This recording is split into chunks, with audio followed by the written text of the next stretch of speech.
Okay, so Blessing, I know that we actually have we have some dense stuff to share with everyone today. We do.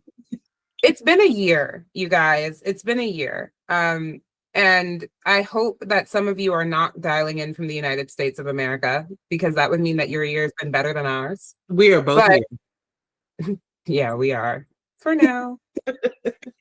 Blessing was informing me that Nigerian immigrants have been banned.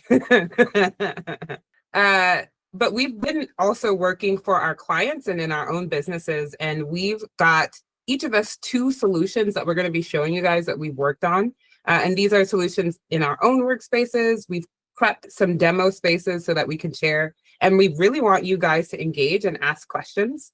Our goal, of course, is showing you what's possible, showing you what we're considering, and then also just engaging with some of the best practices in tech that maybe we missed something and you know something and you want to share it. So everyone's opinions and voices in the chat will be valued.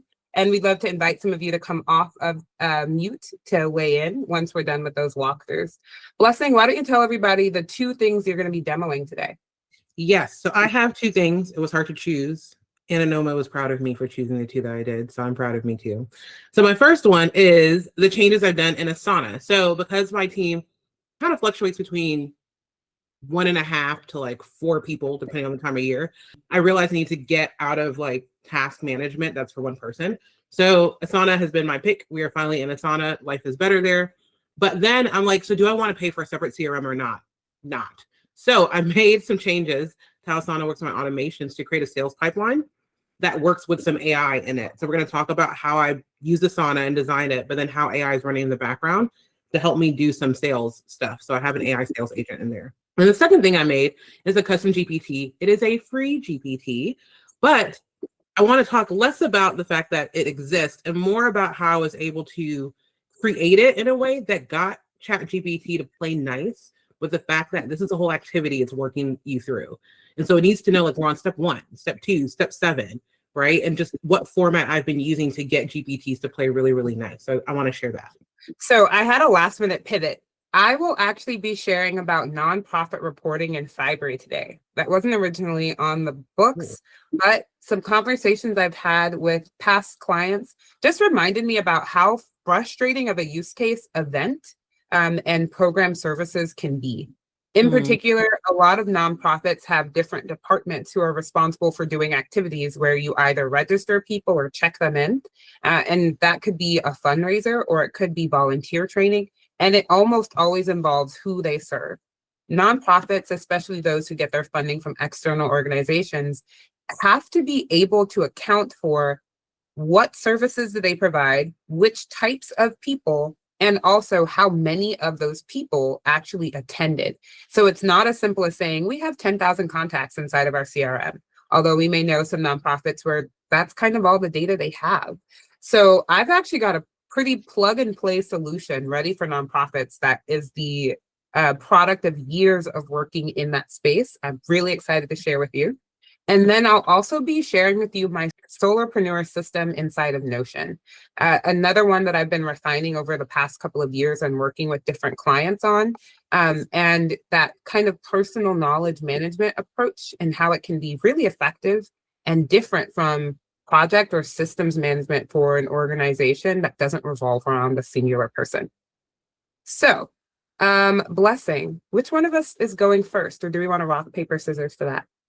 You go first. Okay. And we're going to share with you now Fibery. Most of you probably haven't heard of Fibery. That's okay. I'm a really big fan. So this is a collaborative workspace tool. It's a very affordable solution in comparison to some of the other workspace collaborative tools. And my NPO reporting space is actually one that I began developing in this tool in 2021. And the high level of it is we want to be able to generate this report right here, zooming in for emphasis. Nonprofits often have program services over several years, and they need the ability to indicate how many of those services did they host, how many people did they capture, essentially, do they have in their community or in their funnel, and people served. Some of the complexity here actually lies in that people served computation. You'll notice that there's no summation on this particular view. And that's because you can serve one person multiple times throughout the year. And that doesn't mean that your business is serving more people. It just means that you have more depth in your services. Solving for that can be a real challenge in some of the traditional solutions like Salesforce or NetSuite, if your databases are not clean and not effective at deduping. Then we also want some level of insight for those who are hosting the events, like what is the actual attendance rate? Is there maybe drop off depending on who the host of a certain event or program service is? So Fibery's system, in my opinion, has some of the most robust reportability in the workspace and work collaboration competition circle. It's because they have a dedicated reporting BI tool that's baked in, and it talks to their Fibery databases. So I'll pull, the hood back a little bit as we cycle through the different types of reports and views you can see. And now that we actually have dashboard view in Fibery, it would be possible to simply put this on a dashboard and see them side by side. We couldn't do that before this year. One of the reasons why I like Fibery is because they don't do walled gardens. Doug, you know about this. Everybody wants you to put your data in the system and they don't ever want you to get it out, which is a problem when you're accountable to report for dollars, money, and external parties. So one of the things I respect and love about Fibery as a product is how easy and effective it is to get your data when you need it. Archival of information is key for businesses. Even if you go out of business tomorrow, if you have a tax audit, you might need to prove that the data you reported on is what you were doing. You can export your data in multiple formats, including CSVs, which will give you the source data for reports like these. Okay, so how did we get here? Fibery reports will let you pull in data from your data schema and your databases, and you can also create filters on the report level. You can pull in data from multiple databases to aggregate together, and that's why I say this is a BI tool. It's not just creating a view of a singular database with a couple of calculations. And speaking of calculations, because this is an actual tool, let me zoom out so you can see that, built on top of their data engine or their traditional databases, we can do calculations here in the reports that are not fields inside of your database. I want clean databases. I think that that's one of the ways to make the data model easy for clients to take over. So I really like the ability to calculate something in a report that you only need for reporting purposes. Let's talk about how it's built. One, practically, if you are running this reporting system inside of Fibery, you're using one or more softwares to take in data. So this system is designed with the expectation that you might have Salesforce as a CRM, you might use Eventbrite, and you might even use other tools like Calendly in order to coordinate services and events across the entirety of your business. If you ever want to see what all of the data in your system is coming from, then we can look at it in calendar view, good old fashioned calendar view. There, of course, are board views where we can see those registration records. The core of this system is made up of contacts and events and the registration records that link them together. For reporting purposes, we've also introduced the year database, which I'm using as a placeholder because that could also be quarter. If you've got an organization that has non-standard quarters, you can definitely just create records for each of those non-standard quarters, and we can calculate automatically the relationships that we need in order to get the data out. So in this case, this is an event that happened on February 6th, 2024. All data and names here are fake. If they bear any resemblance to real people, not intentional, and there's no risk or liability on their part, just so you know. So if this event record is the one that's telling us that the date started on February 2024, we are not going to manually copy that data in. We're computing it with that relationship. Similarly, if the event happened in 2024, then we can calculate what year it is and automatically link records. So we're skipping over manual data entry because who has time for that? I guess people who don't hire me. But if we really want to make us a dependable system, we want to enter data in once, and we want it to reflect accurately across the system. For ease of navigation, I like to call out the difference between data we need people or systems to enter in and then the data that the system computes later. So there is room for a contact database, but one pesky thing that I find is people never use the same email address twice. So my system is built on the expectation that we actually have a dedicated database of emails. And remember, Fibery can do auto linking. So the rule that I follow is all of the emails have to be unique, but multiple emails can link to the same person. And this makes it easy for us later, whenever we start to get registration records and they show up inside of the system, we can record what system the event was created in, the user ID that that person has in that system, and then by virtue of their email address, connect it all to the same person. So we solve that problem of, well, what if he's Ben today and Benjamin tomorrow? What if her email address is Catherine, but she's really called Katie? Everybody gets linked to the same Katie record, and then we populate in the system as needed. Again, leaning on those calculation fields to reduce how much manual data entry there is. I'll call up one of my favorite features about Fibery, which is that our select fields are true enums. So this is not just me saying the type of event is volunteer training, but it's actually enriched data. I can create a template for all events that are volunteer training, and then use an automation built right into Fibery to say, every time an event is labeled as volunteer training, take this template here and paste it into the run of show field inside of the event. So while I've built that automation just to show you that it exists, I don't actually think it's up and running. Let me show you where they're hiding these really great features under the hood. On our left-hand navigation, you can see I'm in builder mode right now, and I can see my databases, and then I can also create rules, buttons, and automations. Buttons are user triggered, rules run in the background. That's kind of the only difference. And then you can also control user access on a database level. So maybe there are team members who should see the reports, but you don't want them to accidentally edit them all the time. That's something you can do in Fibery. And we can also use those rules to enrich data. So here I've got a couple of rules that affect my contacts in this database. For example, again, I don't like manual data entry. We've got one location field that we can populate via API when we're pulling in from third-party sources. I'm going to let Fibery standardize the information in the location field. And then I'm going to use a native Fibery automation to go back and pull that standardized address out into the dedicated fields. So this actually gives us the ability to then report on what zip codes a nonprofit has served. Or if we want to know how many program services customers are in the United States versus the UK or Canada, we can do that as well. And the same thing for reporting on fundraising. How many people who attended fundraisers are from Canada? How many are from Australia? How many are from Nigeria? You can do that now because we've actually broken down that one address into multiple fields.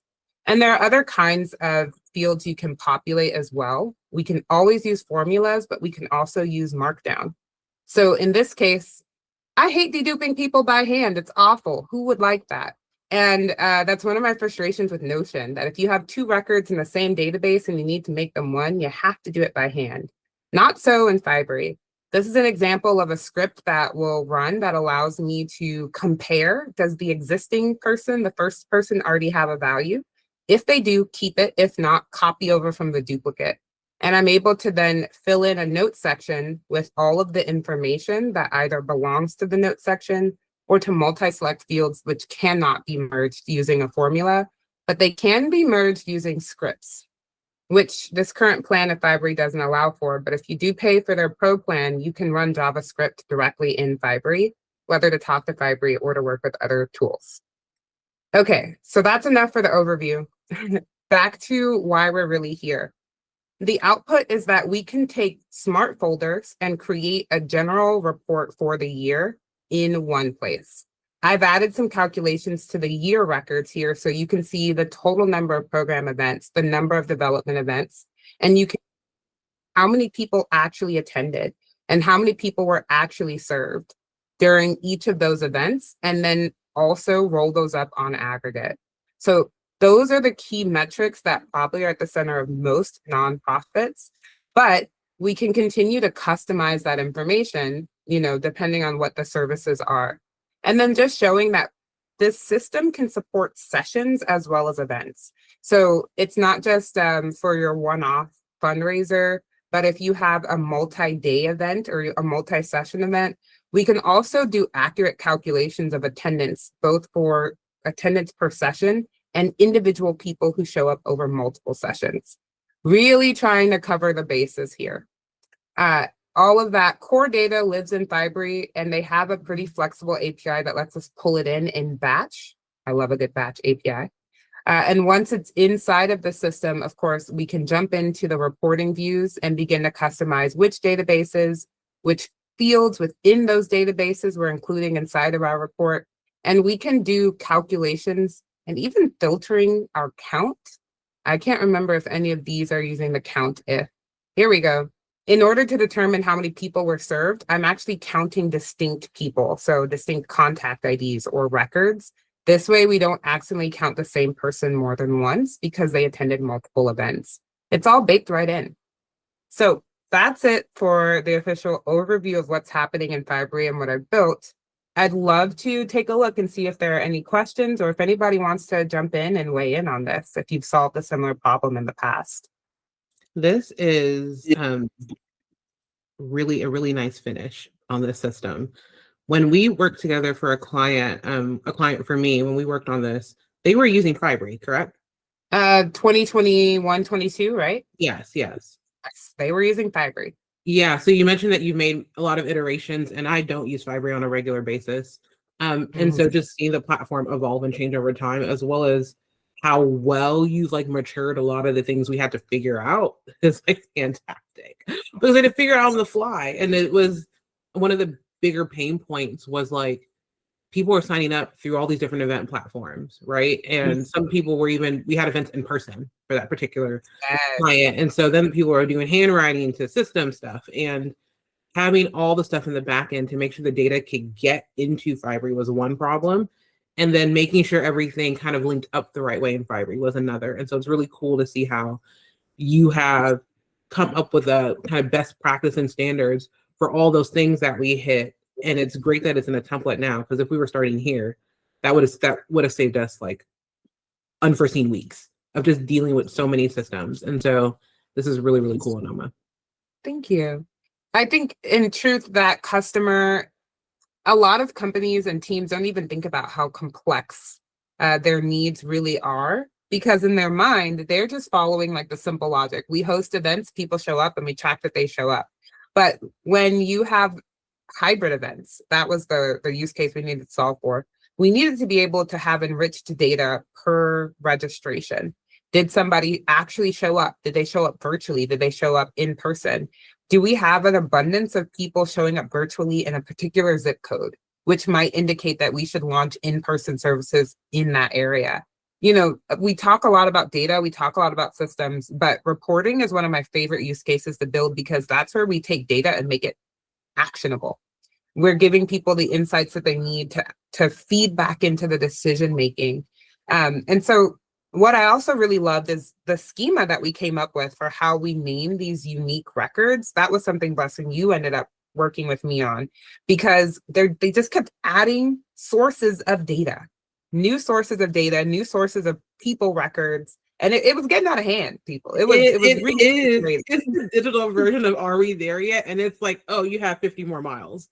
Oh, that's another 80 miles. And then you look at one, you're that's 200 miles. How did we not talk about that up front?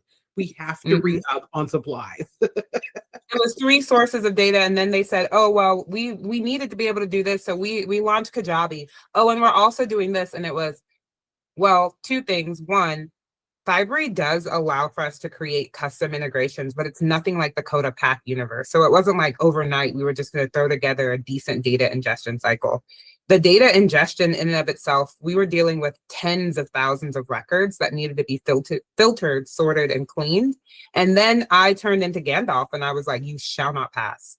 I did this cleaning once and I'm never doing it again. Sure enough, for the full year until I went on vacation again, the data was pristine. But people like to play games. And I pretty much said, listen, if you lie to your funders, that's on you. I was on vacation for 5 days. What you do or what you did, I can't see it. It's above me. And so this is when you're in it, you can't help but be like, why are we doing this to ourselves? And we take all that energy and go, let's make a template or some sort of environment. So the next time you serve someone, it's like, I don't have to feel the waves that I know, because I see the waves now, but I'm prepared to ride. Like it's the cycle. It is. Alrighty. Blessing, thank you for allowing me to go first. The floor is yours. Yes, I'm gonna start with the ChatGPT one to give us something nice to look at. And so let's talk about it. I made a GPT, actually made a system of GPTs, and this is the second one that's a part of this bundle. The idea is that the first one walks you through creating your AI profile, and you get a file like this. Inside of this file, we have information about Taylor Saylor. Taylor Saylor is a fictional character in my business, but the details remain that Taylor uses a Mac whenever she's using her computer, and she uses AI. And Taylor has certain kinds of apps that she uses, and she likes to use AI a certain way. She's also a business owner. These are all the things that when we're using ChatGPT, at some point we clue in and go, either I'm telling you these things like 20 times, right? Or you're not remembering the right details. Or if you're like many people, your AI world is split between different AI products, and they all don't know the same things about you, right? And so the idea of the first GPT is, let's go ahead and help you create that profile, and you can upload it to any AI you use, and it has the basics. This one is specific to ChatGPT. This takes that profile and says, let me show you how to customize ChatGPT. So I've uploaded my file, and it's asking me about how I like to refer to ChatGPT. I like to call nothing special. We're not going to go down the rabbit hole and give it a name. We're just going to say we call you ChatGPT. And so it will take that profile and walk you through the setup process of customizing your ChatGPT account. Ooh. And so all these things that we have here, it's going to confirm it for you just to make sure it's right. And then it says we're all set up, and let's go into our ChatGPT settings. So I'm going to say, you know what, show me my settings. Let's just continue. And so the point of this GPT is pretty simple. It is, I'm going to give you a bunch of information about me. You're going to tell me how to fill this in when I go to ChatGPT. So it's pulling all this stuff out. And so we're going to go and configure ChatGPT with this. That's great. But how does this really work? How does it know what step we are in the process and how to help us and navigate through it? For instance, if we go back up to the top, it asked, okay, before I generate everything, do you refer to ChatGPT by some other name? How did it know to ask me that, right? How do I know that anybody who uses the GPT will be asked that question?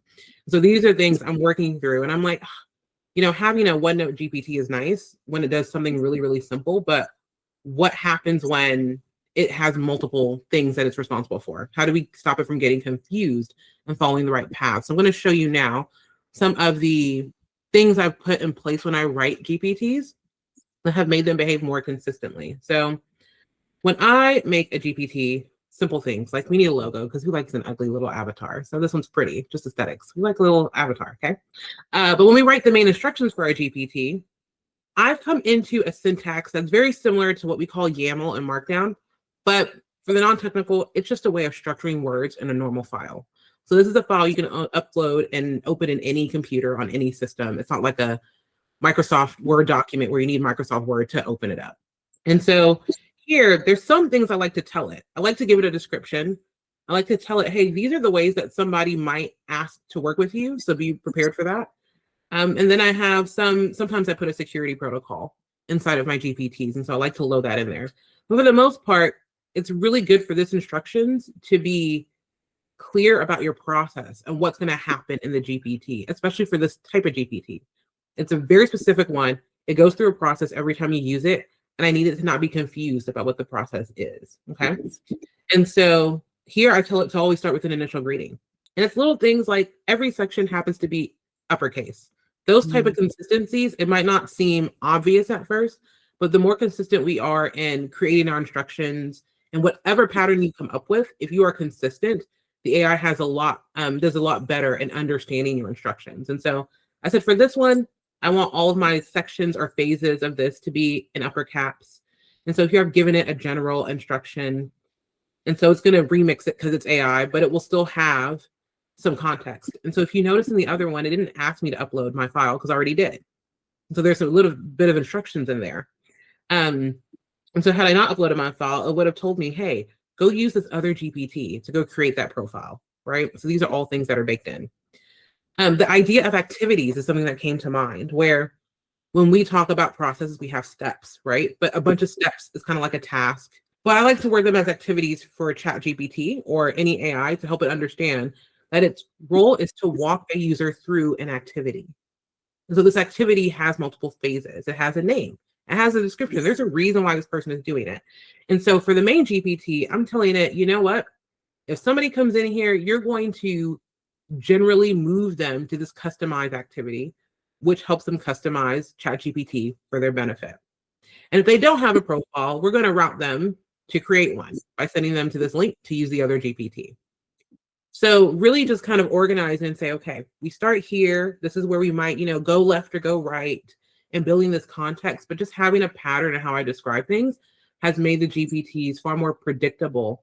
Now, which model you use can change that up. So that's a different conversation. But for the most part, organizing your prompts makes them more predictable.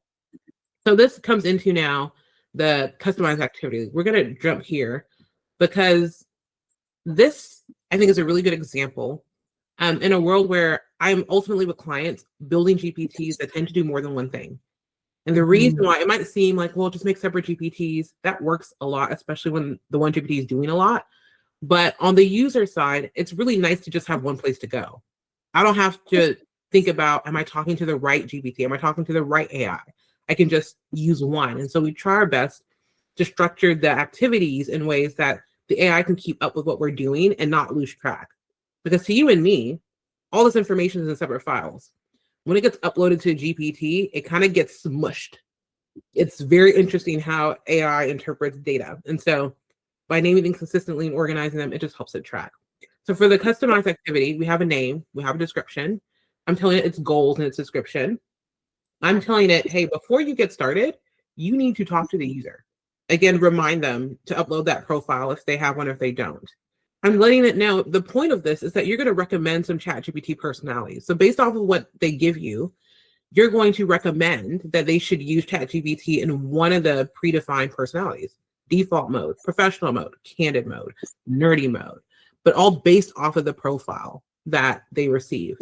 And then it's going to show the user all of their settings. And so, yes, that's why I repeated its name back to me, ChatGPT, because I said, be explicit about letting the user know what name that you've agreed on, right? And I have these curly braces in here because I've kind of taken out large parts of the file just so it was easy to skim, because there was a lot more instruction in here. So all the blue stuff is notes of things that I kind of pulled out just so this is easy to read through. And so we want to call out that nickname. We want to call out that occupation so that ChatGPT is aware of what you do for a living, if that matters for you. And then here I'm reinforcing how it's supposed to go through and coach you through the setup. So it's going to talk you through, okay, go through and open up ChatGPT, go to settings, go to personalization, right? Make sure it's turned on. I want it to wait for confirmation and then to prompt you to say, okay, when your settings are open, let me know. I'm giving it exact phrasing because even if, again, the AI does a bit of a remix, I want the content to still be delivered, right? I can't really control exactly what AI says because that's part of its magic, but we can definitely nudge it in the right direction. And so one thing that I found annoying the first time I made this was that it gave me each single little thing I had to copy and paste in. And I'm like, okay, I'm not a baby. I'm not a child. Just give me the things. Like, give it to me in batches so I can easily copy and paste a couple settings, update the window, and then move on to the next step. And so I had to tell it that. Just being specific and say, give them the personality, the instructions, and the nickname all at once. Don't feed it to them where I have to come back to and ask, okay, next one, next one, next one. So you can get really specific with your GPTs to try and reinforce the behavior that you want to see. So this structure is what I've learned. And I've played with different formats using kind of this markdown, kind of YAML syntax here where we have a part of the file and then that colon and then a value. Have a part of the file and a bunch of words, right?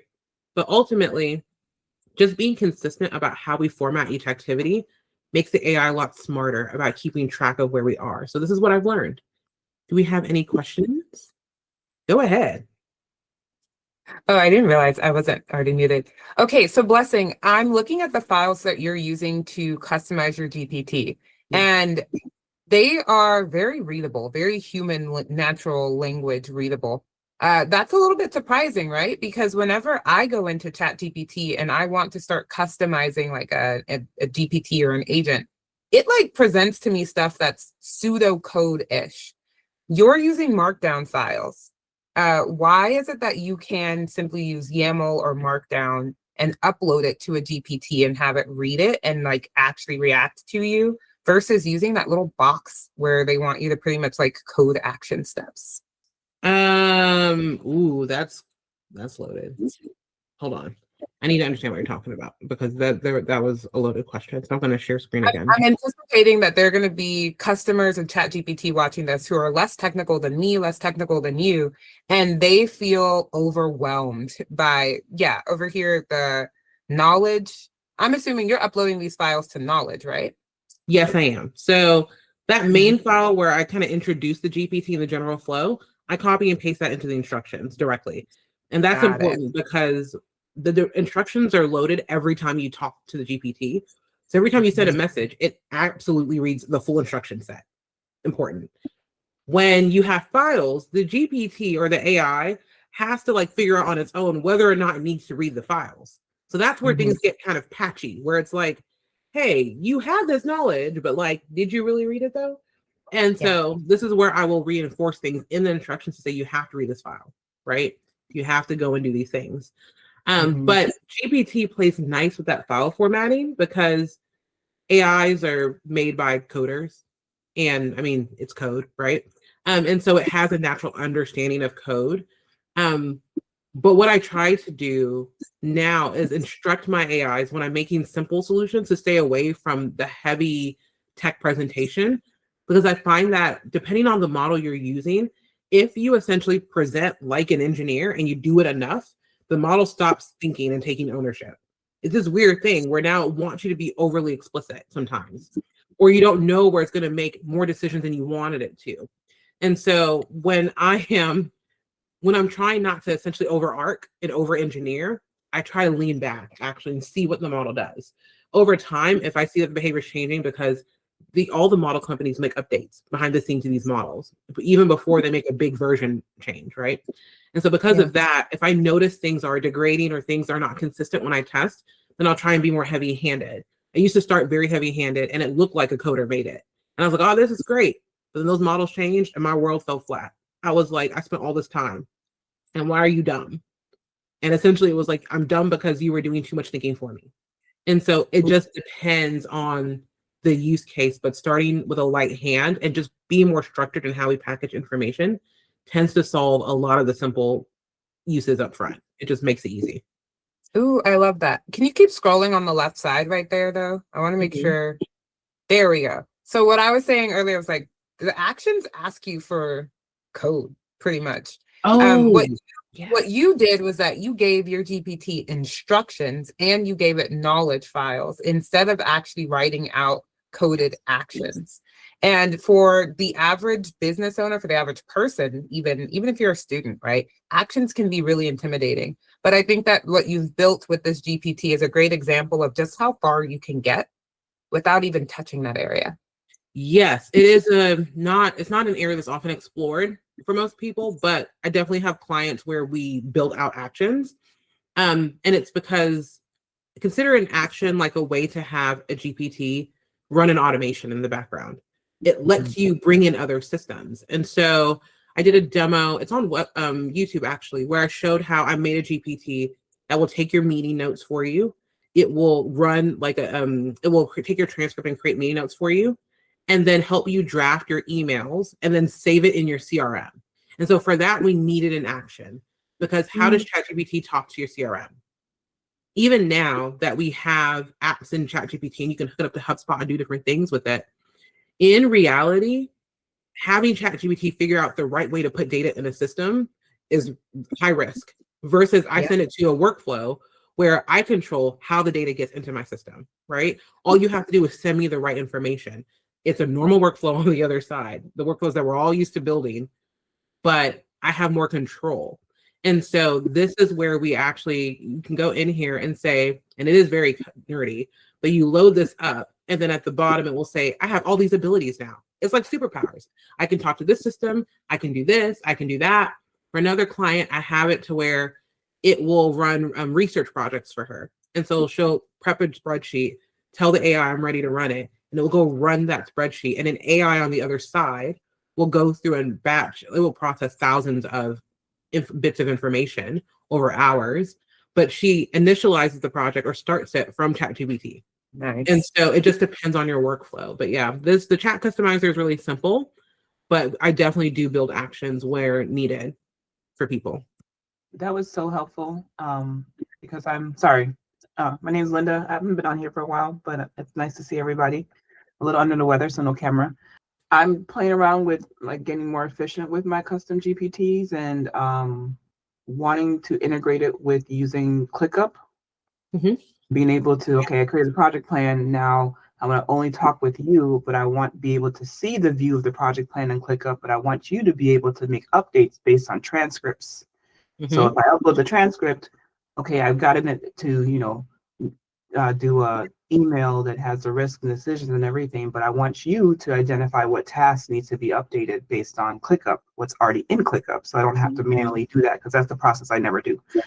So, or when I get behind, if it's just my project, most of the time I get behind and I don't get to actually update the task. So, you know, just being able to see how you are bringing down the personality type to and even asking the questions by batches and everything, that's really helpful. So I appreciate that. Oh, no problem. Yeah, actions in the third party kind of app ecosystem right now is real. They're pouring a lot of resources into it. Between ChatGPT and Claude's probably better at it, but I refuse to pay for too many AIs in my life. So this is where I am. Maybe I'll switch, I don't know. But for now, ChatGPT is the one that I pay.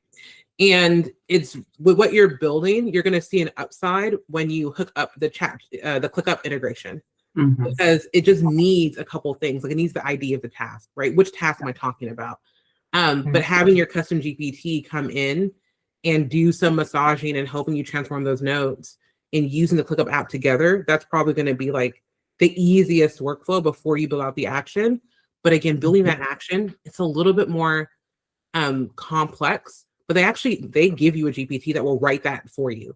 Yeah. You can just tell it, yeah, this is my integration, go talk to this, and it will write all the stuff you need, but then you'll have total control. And so you really don't have to be concerned.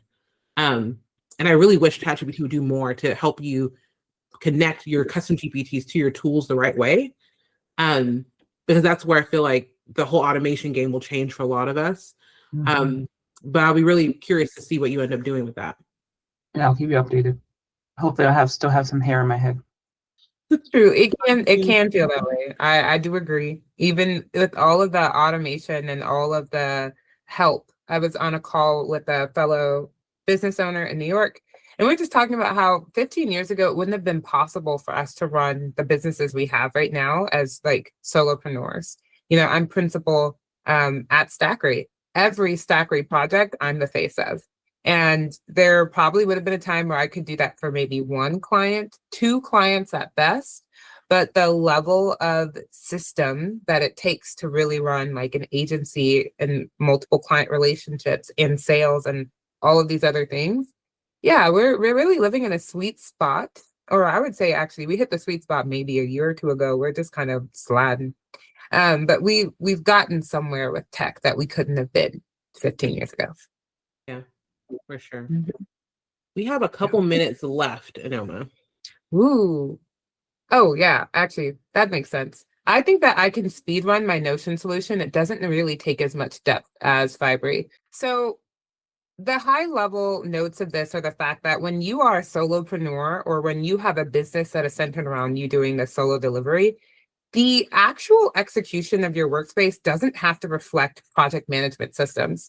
As a former ClickUp vetted consultant, I know what it's like to build out an entire workspace in a task management tool that you have to navigate.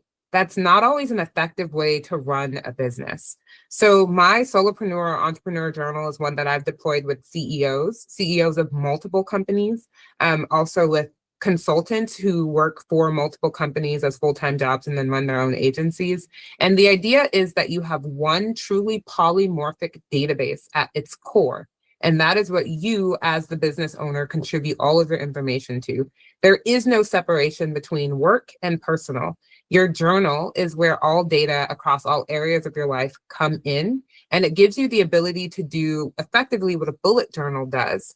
Notion is one of the best tools to build such a database in, because we're able to create templates that help us to facilitate certain types of records. For example, a task record where we can apply the type of task and then leverage specific fields that will help us to manage a task. We can also create one record per meeting and use third-party integrations as our way of pulling that data in. So we can populate our meeting properties. We can use Notion's native AI note taker, and we can have all of our days essentially available to us so we can look back and say, I'm thinking about something that I wrote down a note about on last Thursday. I'm thinking about a meeting that I had, on 1 month ago with insert contact's name here. So we can use different views inside of Notion to help us to navigate different types of records that all live in one journal. And because there are fewer databases to manage, it becomes a lot easier for you as a solo person and for the people who support you and work around you to find what you're looking for. We're also able to then leverage, some of our Google Calendar integrations and third-party tools to help us populate certain categories. We can talk to your CRM to pull in contact records and then begin to link each of our journal entries to specific people. We can, of course, the calendar integration, pull in our meetings as well. And what I did and have done as a ready to deploy template that I customize with my clients is kind of speak to the ways that they need to record information. So I've worked and done integrations with AI note taking, like voice dictation apps, so that every time you take a note on the app, we record the note inside of Notion. We can ingest emails directly into Notion by forwarding those emails. And then, of course, what if you have a phone call or you meet up with somebody in person? Creating simple forms directly in Notion means that every time that you have an ad hoc meeting or a phone call, we can quickly jot down and create a true second brain inside of Notion. The real challenge is overcoming the barrier to getting the right information in the system. But because the system is so simple, you can navigate it easily on your phone. You can navigate it on desktop and even on the mobile applications. And then because, this is still in theory for a business owner, we include a wiki, a global tag reference, which is another polymorphic database in its own way, where we can have tags like travel and cities, which together give you the context you need for the pages that are linked to them. We've also created a workflow to help create meeting briefs for a client specifically in the past, but all of it really centers around the user experience of that one person that's managing professional and personal all in one place. That's it for me. Blessing, why don't you take over? All right, let me get my screen over here. Actually, no, don't close that. Don't hurt my feelings. Let me pull up Asana really quickly.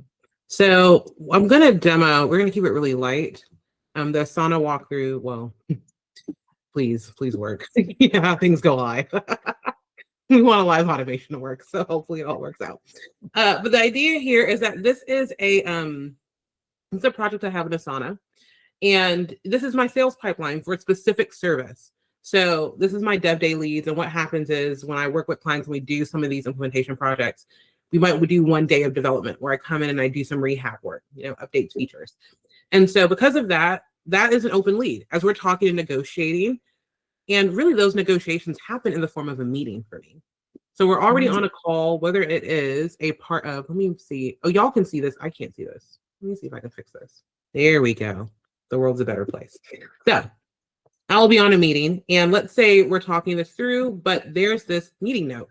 So what has already happened is that my automation has taken the notes from the call and saved them in Asana. And so I link it to say, this is a discovery call that we had that led to this conversation about me coming in and doing another day of work for them. And so at that point, I can drag this over. Let's try to make sure I have everything I need here.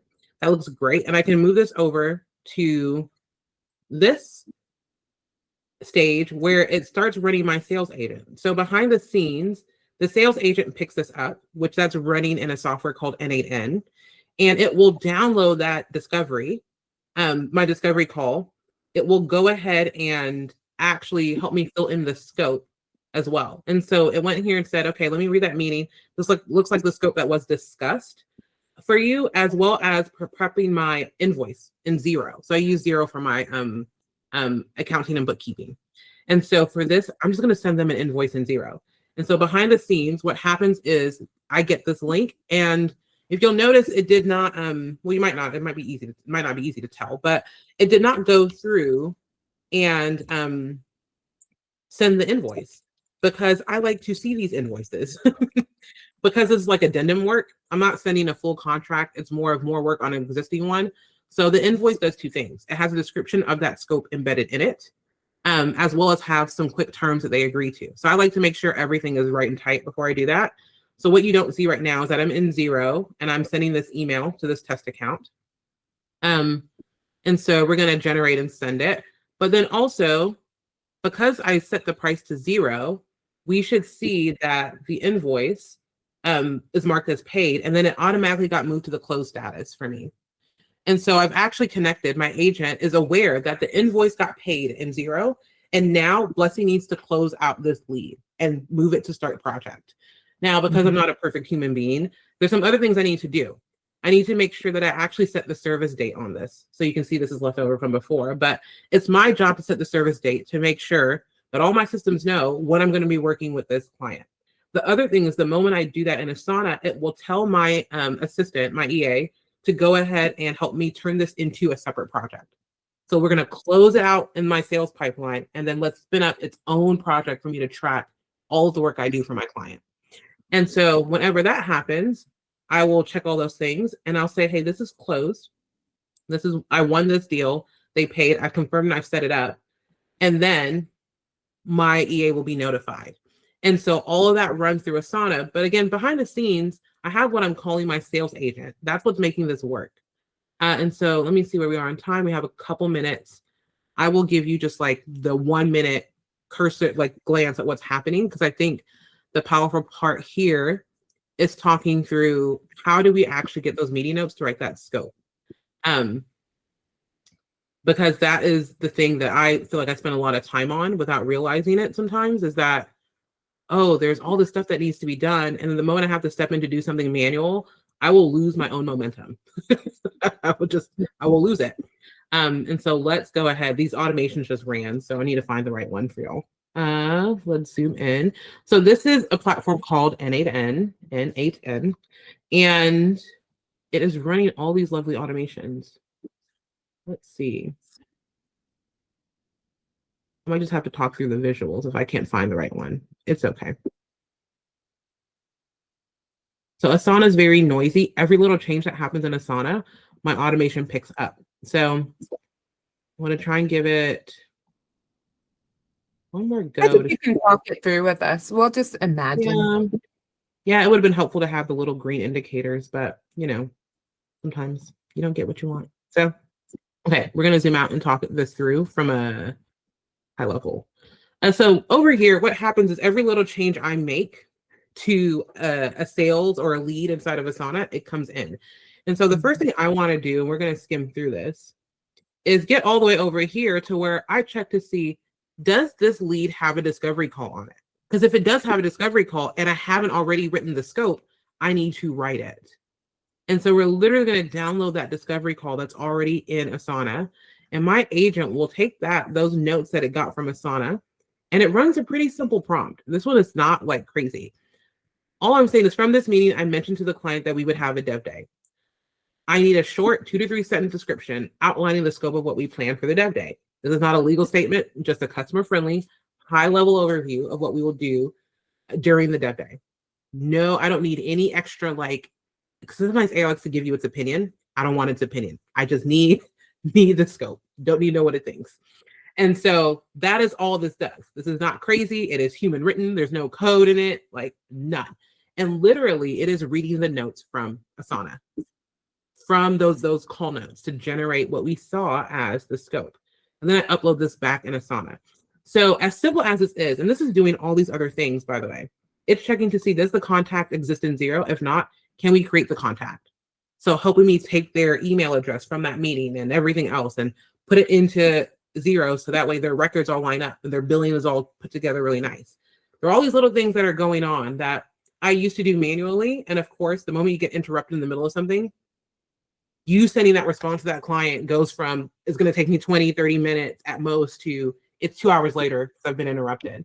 And so having my agent help me do the stuff like just summarize the scope, go through and make sure the stuff is entered into my bookkeeping platform the way it is, generate and draft that invoice for me. That all happens pretty instantly, as we saw, and this is what does that for me. So this is similar to other systems I've made for others, but with myself, I will be a bit more experimental. There's some things I've customized in my Asana setup to make this work predictably and reliably. But just an idea for y'all to think about with agents. We can use them in ChatGPT, but we can also put them into our automated systems to bring data together in other ways. Ooh, thank you for that demo, Blessing. It was also really cool to see the branch logic in N8N and kind of the little, I would say you have a workflow and we were seeing some of the processes individually that made up that entire workflow. Yes. It can be a lot when you're looking at lots of diagrams and things flowing, but it is one of the best ways to build these types of systems because you know what's happening by looking at it. And so it does help. Oh, well, guys, this is our last Headwraps and Hacks event for the year. We're really grateful to have all of you, each and every one of you on the call. If you would like to come off of mute and just kind of throw out our final greeting and touch point, it would be so good to hear from you. Oh, thank you, Griselle. Hello. Why y'all so shy? Well, first of all, as always, Blessing and Anoma, thank you so much for sharing the pearls. You've been doing so all year, and it keeps getting better and better. I'm sure all of us learned so much from you. Thank you for your generosity of spirit and for keeping this going. And I'm wishing you all the success next year. And I'm going to need your help because I got a lot going on. So thank you. Oh, thank you so much, Griselle. You too. I know it's going to be so fun next year with everything. And I hope you have a wonderful, wonderful new year. Having spent about a year screwing around with N8N, I commend you on that wonderful workflow. As they're all trying to get us to slide over to MCP and chop up those things so you can use the pieces in different places. Yes. But when you get it going, I mean, it really is worth the effort. When you get that thing to behave, it's wonderful. As long as you remember that the really smart AI can really watch, you got to watch out, as you said, got to watch out for what it's going to do. So give it lots of rules about what not to do if it doesn't know what to do. Yeah. Yes. I really don't. I'm the person who trusts AI. Like, I actually don't trust it, which is why I build the way I do. I don't trust it. I refuse to turn my back to it. And so I build that way. So Correct. I see the Fibery is really neat and the Notion is really neat. I didn't hear my beloved Coda mentioned. I guess you guys have passed on from that. No, Oh, no, I'm definitely not. actually a part of the Coda MCP beta. So just for a little bit of context, if y'all hang back like a minute here, MCP, it just means like it's a way of giving your AI access to all these tools and it figures out how to do it. So the way you saw my workflow, how it was very specific about data comes from Asana. We drag it here, we do that. That's me explicitly telling the workflow what to do. AI is more like, I've given you my login to my Asana. I've given you my login to my Google Drive. You figure it out based off what I tell you. That's why that is like, it could be powerful if it does it well, but it's also like, I don't have any control about how it builds its own workflow. And then so many, many apps now have MCP. And if you go into ChatGPT and you're bombarded with like, connect your Spotify, connect your Stripe, connect your whatever, that's that technology that lets you connect your tools to AI. And so many of them are popping up left and right, honestly. I'm glad you're here. So the Coda is the heart of all of my workflows because it sort of gloms onto everything I give it. and sends things over to Qdrant, which is one of these vector databases. And I'll show you one times. But Oh, that'd be fantastic. you We know, would we get love- all the documents, and when you design a database, you think you know what you're going to be asked. Uh-huh. But if you then have something you didn't know about, like, as you know, I did those fraud investigations, so we knew pretty much what we needed to know. So like we had all these gazillion pages of documentation from 12 people, all these emails, 2 million pages. But we couldn't ask a question like, are you seeing a lot of emails from anybody who's not on the list? I can do that with Qdrant. And had I been able to do that then, I would have saved 2 years of investigation, because there was a 13th naughty fellow who was on every email, shall we say, doing the equivalent of taking the jurors to lunch during the trial. Oh, it was really amazing. In the wonderful country of Namibistan, a lot of interesting things used to happen. That's Doug, my you have the best fraud. story. Fraud investigations. I know, right? I'm like, I was just about to say that he has these stories. Oh wow. Yeah, thank you, Blessing and Noma. I just went through I think it's the company name is Outskill. But they had this like AI conference where they just threw all these tools at you and said, here's this, here's that, here's that, here's this. And I feel like, okay, that's great if you're intro, you kind of you want to know what's available. But there's nothing that exists that now that you're in there to the tool, you're using the tool, you're troubleshooting the tool, and you can try to not pull your hair out, and being able to get some like advice of like, oh, well, this didn't work for me. And, Blessing, you had a lot of those tidbits. You're like, well, I do it this way because of that, and so on and so forth, is really, really helpful. And it's like a hand on my back that's just pushing me forward gently. Like, you got this, you can continue to troubleshoot. So I really appreciate sessions like this. I love doing them. I like to nerd out. Yeah. It's fun. It's fun. It is fun. Thank you. Definitely. Oh no, I ended up scrapping the Coda demo that I was going to share with you guys today, but I'm working on it and refining it for next year. So I had a client that needed to see about, how old am I? Okay, so it was about 35 years of donations and donation activity. And we were moving out of Salesforce into a new CRM. The data itself was so convoluted in both systems, we had no way of actually comparing to see if the ingestion went right. And I just said, I could do this in Coda in about 24 hours. And then I did. Now, it's not a system that I would say scales for the amount of process that goes into creating the data. But one of Coda's best use cases is taking data with a lot of seemingly complex relationships in a tool like Salesforce. It's so smooth, it's so simple once you put it in Coda. I mean, like we were all operational in it in one business day. And I can't wait to share that with you all. Well, all right, you guys, it's been wonderful seeing you again and seeing you all year. Thank you so much for hanging out with us. Headwraps and Hacks at our core, our hope is to share with people what we're building, how we're building it, and talk about what's going on in the tech world and to make it really accessible, and to do so in a very cozy, hair-wrapped way. Oh yes, where can you hang out with us? Where can you find us online? Blessing, what's your YouTube? I'm going to drop a short link in the chat. That should work. Let me just make sure so that way I didn't lie to you. Yeah, it works. Okay, great. All right. Thank you guys so much for coming. Daniel, we'll follow up. We'll figure out how we have so many good friends in the New York City area together.